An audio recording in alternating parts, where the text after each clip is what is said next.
Article 54,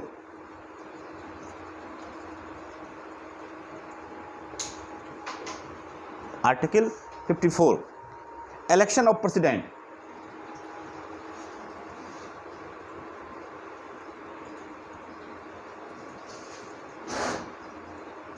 इसके election में कौन कौन पार्टिसिपेट करते हैं? प्रेसिडेंट के इलेक्शन में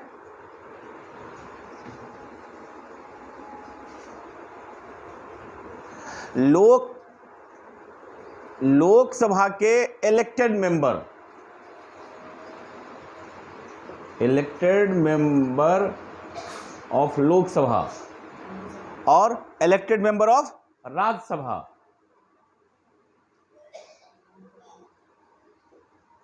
और तीसरा और elected member of state legislative assembly. देखिए लिखा हुआ है article 54, the president shall be elected by the members of N electoral college consisting of the elected member of both house of parliament, parliament के दोनों हाउस के elected member, ना कि nominated member. आप लोगों को कल ही बताए थे इलेक्टेड मेंबर क्या होता है, नॉमिनेटेड मेंबर क्या होता है। तो केवल जो इलेक्टेड मेंबर होंगे वही पार्टिसिपेट करेंगे। और बी में है the elected member of the legislative assembly of the state, legislative assembly के, लेजिस्लेटिव असेंबली बोलते हैं विधानसभा को, जो चुने हुए प्रतिनिधि हैं, इलेक्टेड हैं, मनोनीत नहीं बल्कि इलेक्टेड मेंबर। क्लियर? और इसका एक्सप्लेनेशन भी दे रखा है in this article and in Article 55, state includes the national capital territory of Delhi and union territory of Puducherry। दो स्टेट में आपका विधानसभा है, यूटी है, फिर भी वहाँ के भी मेंबर्स में रहेंगे, इंक्लूड रहेंगे, यानी कि दिल्ली के भी और पुडुचेरी के भी। ओके, याद रहेगा सबको?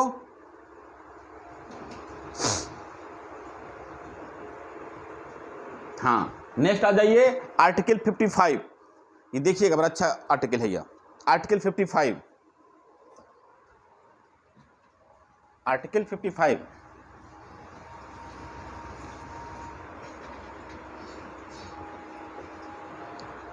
Manner of election of president, निर्वाचन की जो इसकी विधि है, रीति है, वो किस तरीके से होती है, सुनिएगा।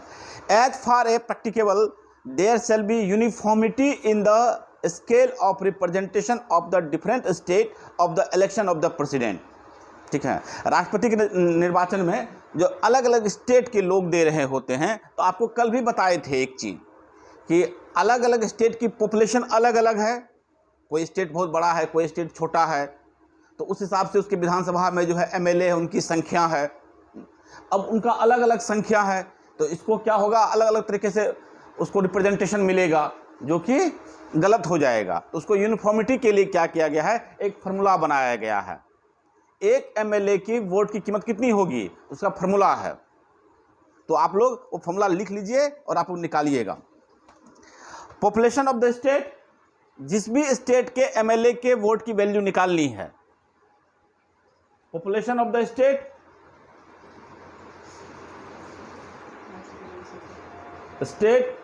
Divide by total number of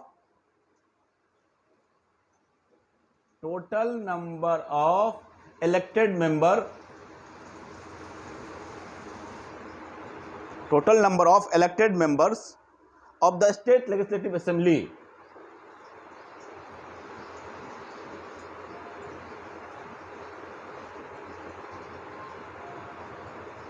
multiply 1/1000।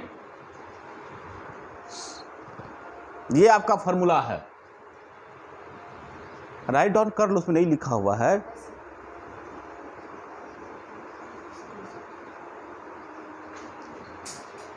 Population of the state, जिस भी स्टेट के एमएलए की वोट की वैल्यू निकालनी है, ठीक है, उस स्टेट का जो पॉपुलेशन होगा, population of the state divide by total number of elected member of the state legislative assembly. उस स्टेट में जो लेजिस्लेटिव असेंबली है उसके जो इलेक्टेड मेंबर है उसकी जो संख्या है वो लिखी जाएगी मल्टीप्लाई 1/1000।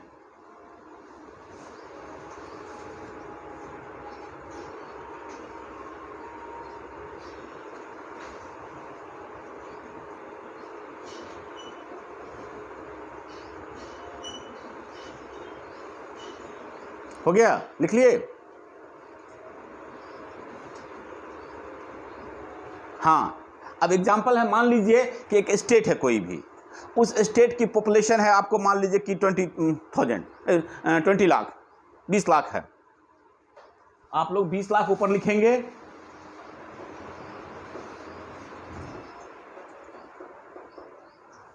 आप लोग 20 लाख ऊपर लिखे, 20। उसके बाद नीचे मान लीजिए कि उस स्टेट में 200 संख्या है एमएलए की, डिवाइड बाय 200 और मल्टीप्लाई 1/1000।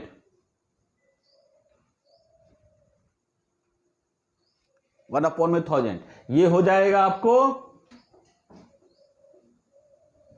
कितना हुआ? 100।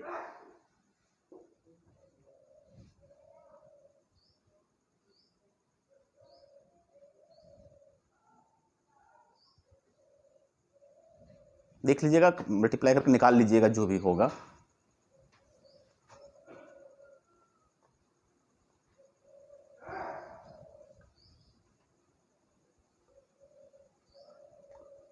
अच्छा, 2 करोड़ है पॉपुलेशन एग्जाम्पल में, इसलिए ज्यादा हो रहा है उसका। हाँ, जो भी होगा ठीक है ना, मान लीजिए कि 2 करोड़ है, कोई स्टेट है उसमें पॉपुलेशन है 2 करोड़ है, और उसमें जो सदस्य विधानसभा के सदस्य की संख्या है वो 200 है, मल्टीप्लाई 1/1000। इसको जब आप लोग इसको कीजिएगा, कट कुट कीजिएगा तो आएगा 100 आएगा। ओके। और अगर ये फ्रैक्शन में आ रहा है और फ्रैक्शन में आए और 0.5 या इससे ज्यादा हो तो 1 बढ़ा लेते हैं, जिसको जो मैथमेटिक्स का फॉर्मूला है। और अगर 0.5 से कम हो, हाफ से कम हो, तो उसको उतना ही छोड़ देते हैं, उतना ही रहने देते हैं। ओके, उसको इग्नोर कर देते हैं। मान लीजिए कि ये आता 100 पॉइंट आता, मान लीजिए कि 08 आता, ठीक है, तो ये अब ये हाफ से अगर कम होता है तो उसको इग्नोर करते, काउंट नहीं करते, जो मैथमेटिक्स में जो नियम है। ओके। और अगर 0.5 से ज्यादा हो रहा है तो उसको 1 इधर जोड़ लेते हैं। तो ये हुआ हमारे एमएलए की वोट की वैल्यू। क्लियर? क्लियर? तो अब मान लीजिए 200 एमएलए ने वोट किया, ठीक है, 200 एमएलए ने वोट किया और एक एमएलए के वोट की वैल्यू कितनी निकली है? कितना निकला है? एक एमएलए के वोट का वैल्यू 100 निकला है। निकला है ना? बोलेगा ही नहीं। हाँ, तो 100, हाँ 200 इंटू 100 2000 हो गया। उस स्टेट में इसको जो वोट वैल्यू हो गया वो 2000 हो गया, 2000 हो गया। 100 200 कितना? 20,000 हो जाएगा, 20,000 हो जाएगा, 20,000 हो जाएगा वोट वैल्यू। इसी तरीके से निकालते हैं। ओके, उस स्टेट में जो एमएलए का वोट वैल्यू है वो इतना हो गया। Population of the state divide by total number of elected member of the state legislative assembly multiply 1/1000। आप किसी भी स्टेट का निकाल सकते हैं। हाँ, होगा ही, ऑब्वियस सी बात है।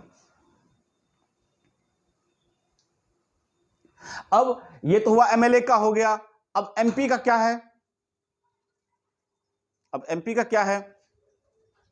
तो अब क्या करना है, हर एक स्टेट के, ये जो आप इस तरीके से हर एक स्टेट का निकाल लेंगे, हर एक स्टेट के, ठीक है ना, जो वोट वैल्यू है उसको निकाल कर उसको जोड़ देंगे। आपके यहां जितना स्टेट है सबकी वोट वैल्यू को निकाल के क्या करेंगे, उसको जोड़ देंगे। जोड़ के आया कुछ समथिंग कुछ आएगा, मान लीजिए हमारे पास एक रिकॉर्ड है उसके हिसाब से आ रहा है।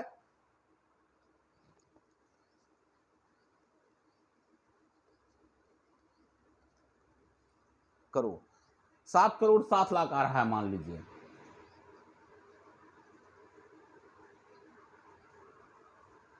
7,07,00,000 आ रहा है। और आपका टोटल जो बोथ हाउस में जो सदस्य संख्या है कितना है, दोनों हाउस, आप दोनों सभा में 543 आप प्लस राज्यसभा में कितना है 243, कितना है टोटल सदस्य?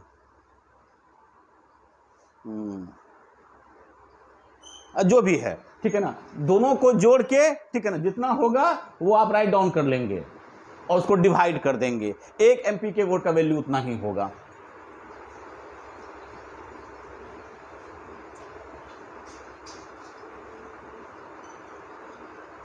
बार बार आप विधान परिषद क्यों बोल रहे हैं, हम विधानसभा बोल रहे हैं। विधान उसको हम बोले हैं कॉलेजियम सिस्टम में है वो कॉलेजियम। तब ध्यान से सुनिए बात को, कॉलेजियम सिस्टम में लोकसभा राज्यसभा के चुने हुए सदस्य और विधानसभा के लेजिस्लेटिव असेंबली लिखा हुआ है।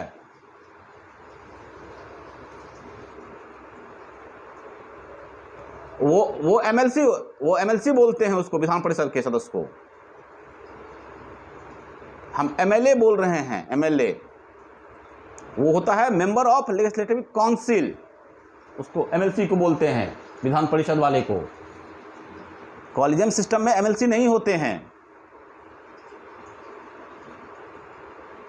हाँ, तो उस सबको जोड़ के वैल्यू निकाल लिए, उसको जोड़ के जितने आपके दोनों हाउस में सदस्य हैं उनसे उसको डिवाइड कर देंगे। एक एमपी के वोट का वैल्यू उतना ही होता है। और फ्रैक्शन वाला नियम वही है, मैथमेटिक्स का फ्रैक्शन चलेगा। अगर 0.5 से हाफ से ज़्यादा हो रहा है तो एक बढ़ा लेते हैं, अगर हाफ से कम हो रहा है तो उसको इग्नोर कर देते हैं।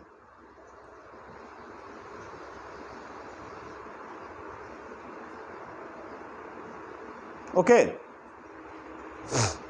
तो ये इस तरीके से आपको, हाँ, आर्टिकल 55 में इस तरीके से वोट को रिप्रेजेंटेशन दिया जाता है, ठीक है ना। इसको आप लोग देख लीजिएगा, किसी भी स्टेट का आप लोग निकाल लीजिएगा, कल हम लोग डिस्कस कर भी रहे थे।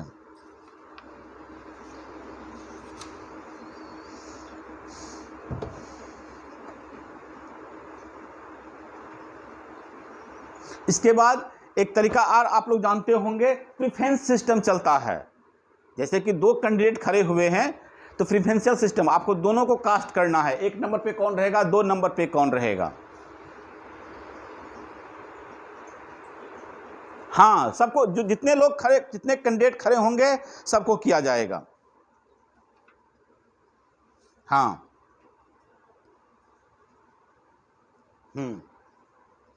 उसके बाद प्रेफरेंशियल सिस्टम में चल रहा है। अगर एक नंबर वाला हाफ से ज्यादा ले आया तो वो जीत गया। ओके, उसका मोड है, उसका तरीका है,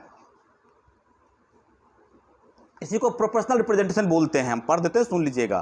president is elected with the system of proportional representation by mean of the single transferable vote. A candidate will be elected as president as if he secures a minimum quota obtained by the following formula. क्या है, ध्यान से सुन लीजिए, उसका भी एक formula है। अगर आप लोग के पास नहीं है तो उसको आप लोग फार्मूला को लिख लीजिए।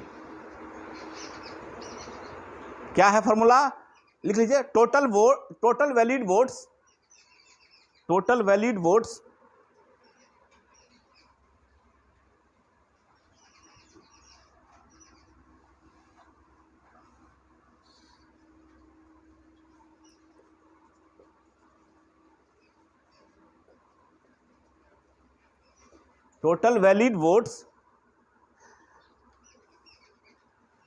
प्रेसिडेंट के इलेक्शन में जितना भी वैलिड वोट कास्ट किया गया है, cast by the candidate, divided by number of candidate, divided by number of candidate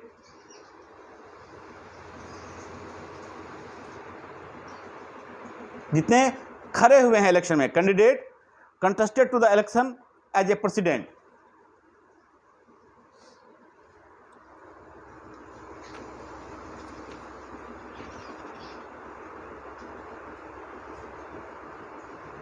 +1,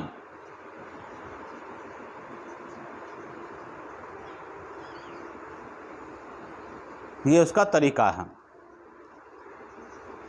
मान लीजिए, ठीक है ना,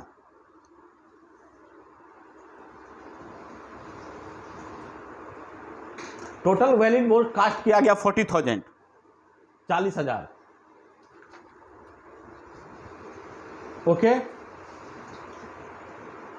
दोनों तरफ 1-1 होना चाहिए, ये नियम होना चाहिए, तब हाफ बनेगा, ठीक है।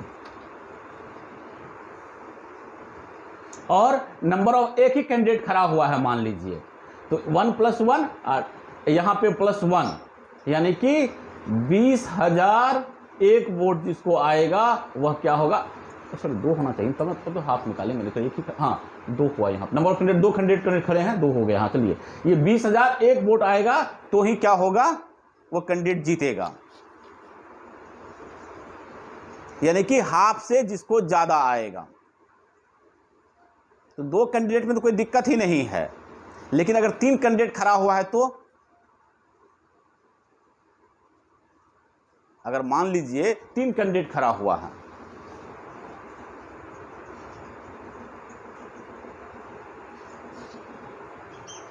नहीं, हाँ ठीक है बोलिए, सही बोल रहे हैं, बोलिए।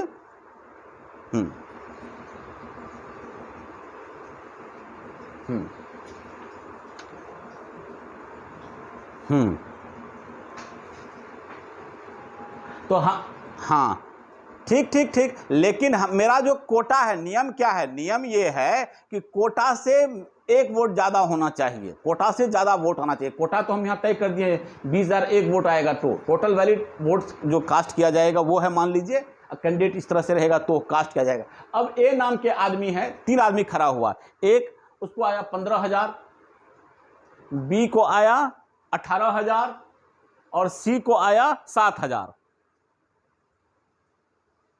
तब क्या होगा,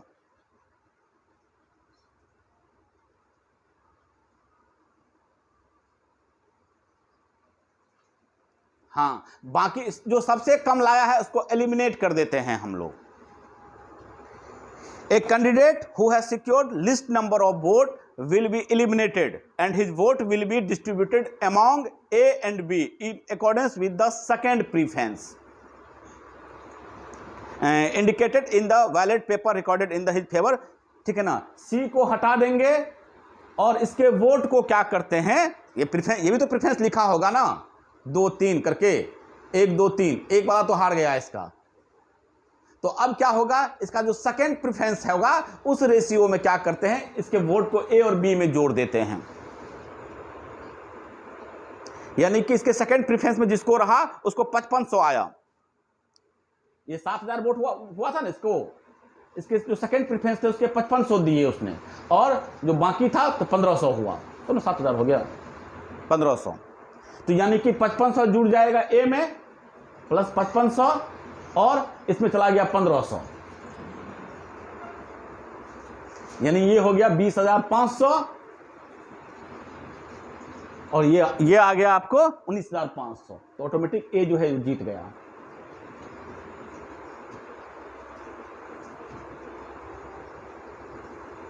राहुल,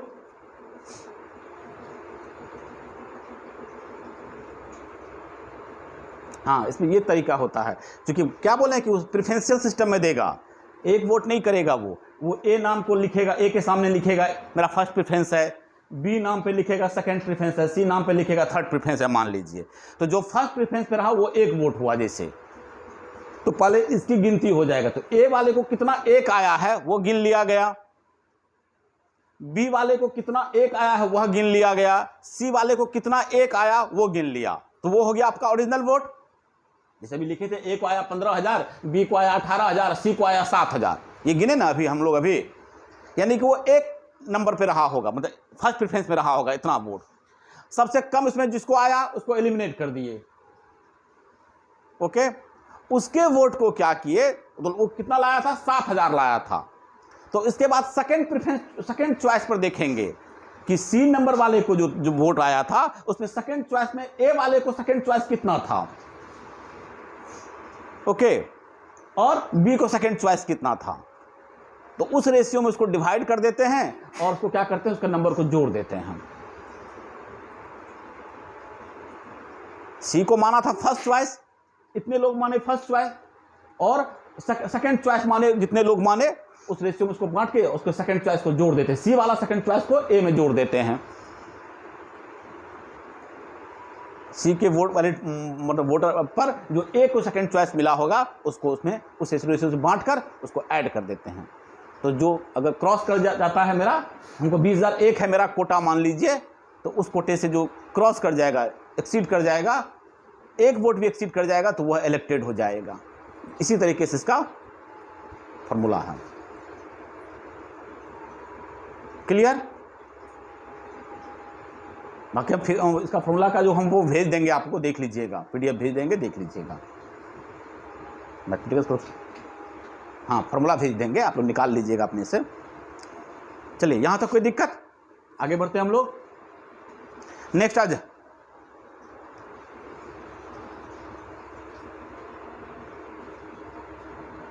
नहीं, उसमें कुछ सिंपल सा चीज है कि फर्स्ट प्रेफरेंस में हमको 15,000 वोट है और सी नंबर वाला हट गया, मान लीजिए सी नंबर वाला हट गया, तो सी के बैलेट पेपर पर हमको जो सेकंड प्रेफरेंस दिया होगा जो आदमी, वो हमें जुड़ जाएगा। बात समझे? हाँ हाँ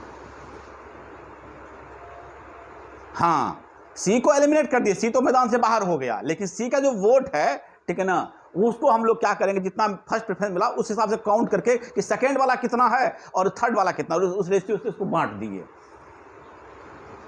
चलिए ठीक है, देख लीजिएगा, फॉर्मूला समझ में आ जाएगा, कोई दिक्कत नहीं है। नेक्स्ट आ जाइए, आर्टिकल 57, री election of the president. Article 57 देख लीजिए क्या कहता है। हाँ 56 पर भी आ रहे हैं, 56 पे भी आ रहे हैं। इलेक्शन तो हो गया, प्रेसिडेंट का चुना गया। आर्टिकल 57 कहता है कि क्या प्रेसिडेंट री इलेक्टेड हो सकते हैं। Eligibility for re-election, a person who holds or who has held office as president shall, subject to the other provisions of this constitution, be eligible for re-election of that office. हमारे constitution में ये कहीं नहीं लिखा हुआ है कि एक आदमी कितनी बार जो है प्रेसिडेंट हो सकता है। हमारे यहाँ 2 बार भी हो सकता है, 5 बार भी हो सकता है, 8 बार भी हो सकता है, 10 बार भी हो सकता है, लिखा हुआ नहीं है कितनी बार हो सकता है। लेकिन हम लोग कस्टम्स उसको फॉलो कर रहे हैं कि हम लोग जनरली 2 बार जो है, हमारे यहाँ 2 बार मैक्सिमम रहे हैं, इससे ज़्यादा नहीं रहा कोई। ओके, हम लोग फिर दूसरे को मौका देते हैं, ये कॉन्स्टिट्यूशनल कस्टम मानते हैं हम लोग इसको। ओके, 2 बार प्रेसिडेंट रहने वाले कौन कौन लोग हैं? उससे पहले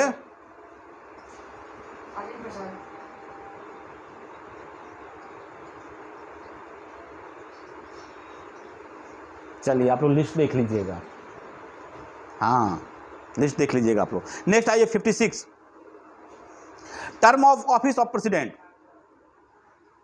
आर्टिकल 56, राष्ट्रपति का पद जो है कितने कार्यकाल के लिए होगा। The president shall hold office for a term of 5 years from the date on which he enters upon his office. राष्ट्रपति का जो पद है वो 5 साल के लिए है।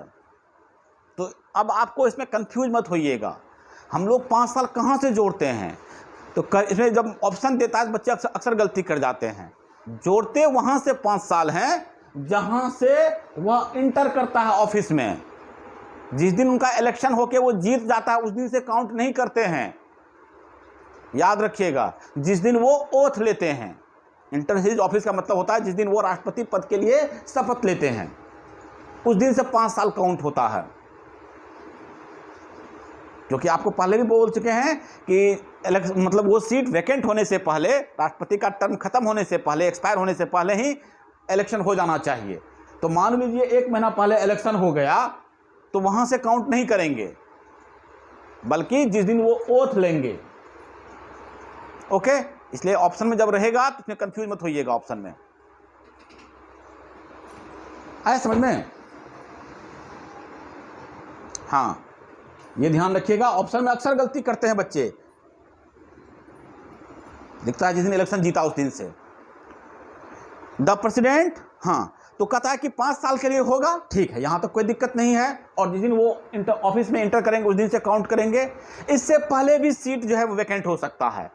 कैसे कैसे हो सकता है ध्यान दीजिएगा। प्रोवाइडेड दैट, परंतु द प्रेसिडेंट में, अगर प्रेसिडेंट साहब चाहे, by writing under his hand address to the vice president resign his office, vice president को अपना त्याग पत्र देकर, यह भी याद रखिएगा आप लोग, राष्ट्रपति को जो ओथ दिलवाता है वो है उच्चतम न्यायालय के मुख्य न्यायाधीश।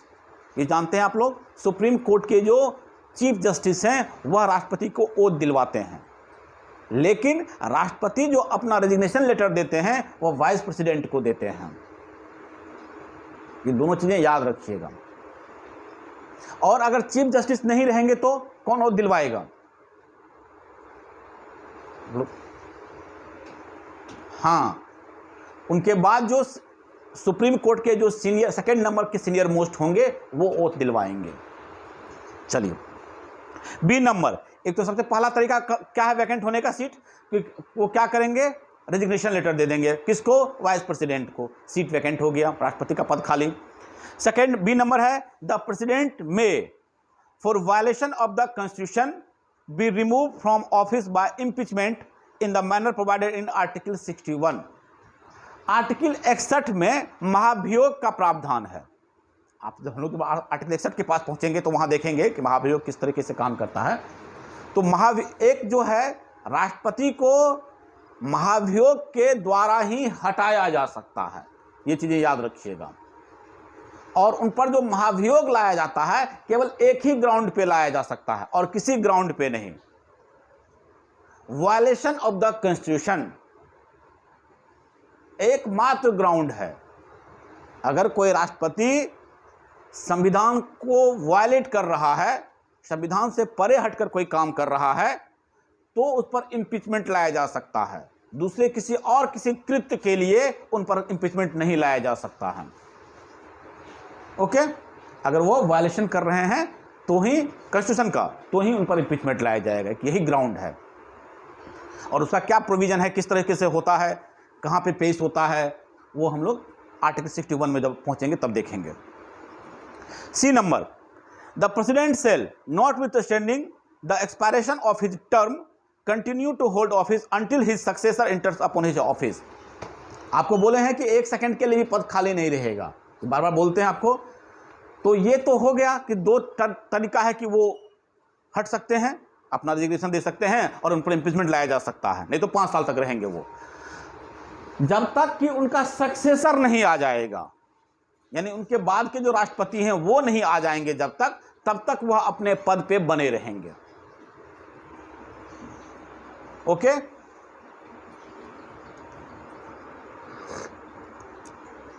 हाँ, तो मान लीजिए कि इलेक्शन में लेट हो गया, इस बार इलेक्शन टाइम से नहीं हो पाया, इलेक्शन में लेट हो गया 10 दिन किसी कारणवश, तो वो 10 दिन जो है वो पद पे बने रहेंगे। 5 साल के बाद जो 10 दिन रहेंगे वो पद पे बने रहेंगे, खाली नहीं छोड़ेंगे पद को। वो नहीं रहते हैं तो फिर नियम आप लोग जानते ही हैं, वाइस प्रेसिडेंट हैं, चीफ जस्टिस हैं, वो सब इस पोस्ट को होल्ड करते हैं। चलिए next, clause 2, article 56 clause 2, any resignation addressed to the vice president under clause A of the proviso of clause 1 shall forthwith the communicate by him to speaker of the house of the people. हाँ, एक चीज़ और ध्यान रखिएगा कि जैसे ही president साहब resignation देते हैं, वाइस प्रेसिडेंट को दोनों हाउस को खबर हो जानी चाहिए, पार्लियामेंट के दोनों हाउस को, लोकसभा को और राज्यसभा को कम्युनिकेट जो है हो जाता है। लोकसभा के स्पीकर को और वाइस प्रेसिडेंट को तो दिया ही गया है, यानी कि सिंपल सा चीज़ है, दोनों सभा को ये चीज़ें खबर हो जानी चाहिए। वाइस प्रेसिडेंट कौन होते हैं? राज्यसभा के उपसभापति होते हैं। तो लोकसभा के जो सभापति हैं उनको भी लेटर एड्रेस कर दिया जाता है कि प्रेसिडेंट साहब जो है रिजाइन कर दिए हैं। क्लियर? एक सभा के तो सभापति उपराष्ट्रपति ही होते हैं राज्यसभा के, और लोकसभा के स्पीकर को जो है इस बात की सूचना दे दी जाती है। ये आर्टिकल 56 क्लॉज 2 कह रहा है। एकदम आसान चीज है, मैं कहीं कोई दिमाग लगाने की जरूरत नहीं, एकदम याद रखिए, याद रहेगा सबको।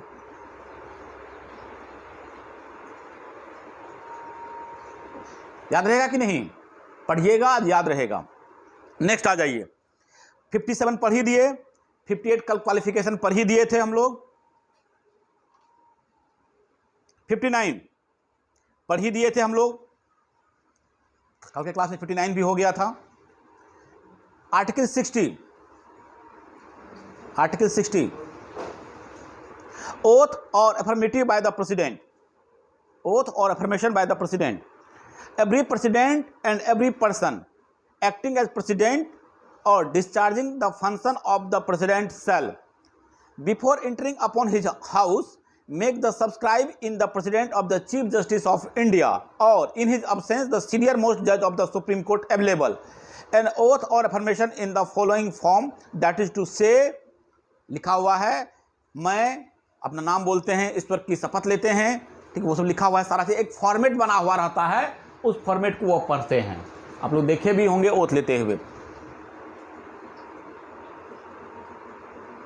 मैं, ठीक है ना, अमुक ईश्वर की शपथ लेता हूं कि श्रद्धापूर्वक भारत के राष्ट्रपति के पद का कार्यपालन निर्वहन करूंगा और अपनी पूरी योग्यता से संविधान और विधि की संरक्षण प्रतिरक्षण करूंगा, और मैं भारत की जनता की सेवा और कल्याण में निरत रहूंगा। ये फॉर्मेट है, इसी फॉर्मेट को वह पढ़ते हैं। ओके, बस ध्यान रखने वाली बात है कि जो चीफ जस्टिस होते हैं ओथ दिलवाते हैं, और उनकी अनुपस्थिति में जो सीनियर मोस्ट होंगे वह जो है इस कार्य का पालन करते हैं, ओथ दिलवाते हैं राष्ट्रपति को। ठीक है, अब हम लोग जो आर्टिकल वहां पढ़े थे कि 61 में इम्पीचमेंट का प्रोविजन है, तो आइए आर्टिकल 61 आइए।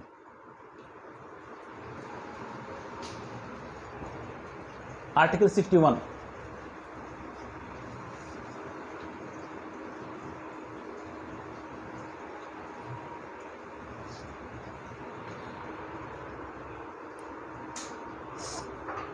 से है, बहुत बड़ा चैप्टर है, लेकिन फिर भी पढ़ देते हैं। आर्टिकल 61 इम्पीचमेंट, महाभियोग। When a president is to be impeached for violation of the constitution, the charge shall be preferred by either house of parliament। तो ध्यान रखने वाली सबसे पहली बात कि जब राष्ट्रपति पे महाभियोग लाया जाता है, ठीक है ना, तो महाभियोग किसी भी सभा में लाया जा सकता है। पहला चीज याद रखिए कि लोकसभा में भी इंट्रोड्यूस किया जा सकता है और राज्यसभा में भी इंट्रोड्यूस किया जा सकता है। दोनों सभा में से किसी भी सभा में महाभियोग के प्रस्ताव को लाया जा सकता है। ठीक। Clause 2, no such charge shall be preferred unless the proposal to prefer such charge is contained in the resolution which has been moved after at least 14 days notice in the written sign by not less than 1/4 of the total number of the member of the house has been given of their intention to move the resolution। अब इसमें याद रखने वाली क्या क्या बातें हैं, तो सबसे पहला याद रखिएगा कि दोनों सभा में से किसी सभा में लाया जा सकता है। दूसरा कि 14 दिन पहले नोटिस होनी चाहिए प्रेसिडेंट को, लाने से पहले 14 दिन पहले, और ये रेजोल्यूशन तभी लाया जाएगा आप जिस सभा में ला रहे हैं। ध्यान समझिएगा मेरी बात। आप मान लीजिए लोकसभा में ला रहे हैं या राज्यसभा में ला रहे हैं, किसी एक सभा में लाइएगा सबसे पहले, तो जिस भी सभा में ला रहे हैं at least 1/4 of the total member के द्वारा यह रेजोल्यूशन जो है आना चाहिए, उस पर उनका साइन होना चाहिए। मान लीजिए कि आप लोकसभा में ला रहे हैं और लोकसभा में अभी मान लीजिए 543 मेंबर हैं, ओके, इसका 1/4 इतने लोगों ने इस प्रपोजल पर साइन किया है कि हाँ उनके खिलाफ रेजोल्यूशन आना चाहिए, इम्पीचमेंट आना चाहिए। इसके बाद ही ये मूव होगा आगे। क्लियर, ये चीज समझ में आ गई? या मान लीजिए हाँ राज्यसभा में ला रहे हैं, राज्यसभा में मान लीजिए अभी 240 मेंबर है मान लीजिए, तो इसका 1/4।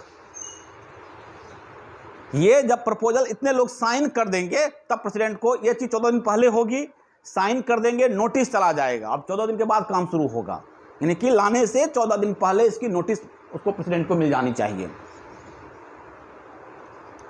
At least 14 days notice in writing sign by not less than 1/4 of the total number. इतने लोग प्रपोजल बनाकर भेज देंगे कि हम आपके खिलाफ इंपीचमेंट ला रहे हैं। ठीक है, such resolution has been passed by majority of not less than 2/3 of the total membership of the house. और इसको पास होने के लिए जिस भी सभा में आप लाए हैं, इसको पास होने के लिए 2/3 मेजोरिटी चाहिए। टोटल मेंबरशिप, दो चीजें हमेशा ध्यान रखिएगा आप लोग। क्या? जितने वोट कास्ट होते हैं अगर वो लिखा हुआ रहे तो हम लोग वहां से काउंट करते हैं, या लिखा हुआ रहे टोटल मेंबरशिप, तो टोटल मेंबरशिप का मतलब होता है जितने उस सभा में सदस्य हैं। जितने वोट किए उतने नहीं, बल्कि जितने हैं। आपको एक एग्जांपल देकर समझा देते हैं कि मान लीजिए कोई सभा है, उसमें 6 लोग हैं, टोटल जो कैपेसिटी है उस सभा की वो 6 है, तो 2/3 कितना हो गया? 4 हुआ ना, 4, 6 का 2/3। हाँ, जब 4 लोग वोट किए तो बोलते हैं 2/3 मेजोरिटी से पास हुआ। जब 4 आ गया किसी को तब बोलते हैं 2/3 मेजोरिटी है। और टोटल कास्ट जब बोलते हैं कि जितना कास्ट हुआ है उसका 2/3, तो 4, अगर मान लीजिए 6 में से 4 लोगों ने वोट करा तो 4 का 2/3 ऐसे निकालते हैं। लेकिन यहां पे साफ साफ लिखा हुआ है total membership of the house. ये ध्यान रखिएगा, जितने सभा में सदस्य हैं, जितनी उस वक्त उसकी कैपेसिटी है उसकी 2/3 होनी चाहिए। जितनी कैपेसिटी है रेजोल्यूशन को लाने के लिए उसका 1/4 चाहिए। तो ये सब चीजें याद रखिएगा, अंडरलाइन करके रखिएगा कि क्या कह रहा है। जितना वोट डाला है उसका 2/3 कह रहा है कि टोटल मेंबर का 2/3 कह रहा है। तो यहां पे लिखा हुआ है such resolution has been passed by majority of not less than 2/3 of the total membership of the house. Clear?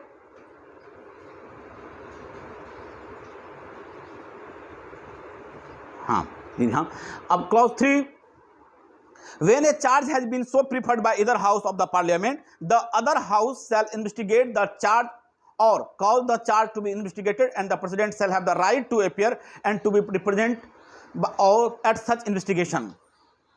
जब किसी हाउस में चल रहा होगा या बहस का विषय रहा होगा, मान लोकसभा में चल रहा है तो लोकसभा, राज्यसभा में चल रहा है तो राज्यसभा में, तो दूसरा हाउस क्या करेगा?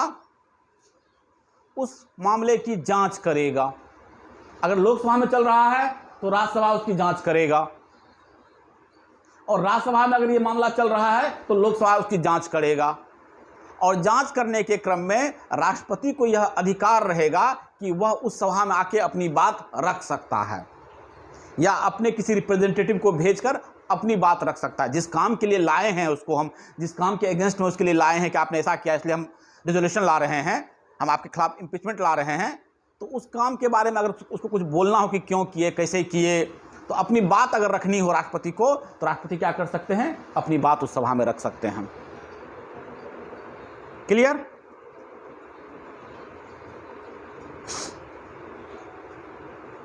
हाँ, नेक्स्ट आ जाइए। If as a result of the investigation of resolution is passed by the majority of not less than 2/3 of the total membership of the house by which the charge was investigated or caused to be investigated, declaring that the charge preferred against the president has been sustained, such resolution shall have the effect of removing the president from his office as from the date on which the resolution is so passed. ठीक है ना? और अगर यह 2/3 majority से पास हो गया और दूसरा हाउस भी उसको डिक्लेयर कर दिया, वहां भी पास हो गया नॉट लेस देन 2/3, तो इस रेजोल्यूशन को पास माना जाएगा और उस दिन से प्रेसिडेंट साहब जो है उनका पद खाली समझा जाएगा, वो अपने पद पे नहीं रहेंगे। जिस दिन यही पास हो गया, ठीक है ना, तो उस दिन से वह पद खाली समझा जाएगा और वो अपने पद पे नहीं रहेंगे। यही आपका आर्टिकल 61 इम्पीचमेंट है।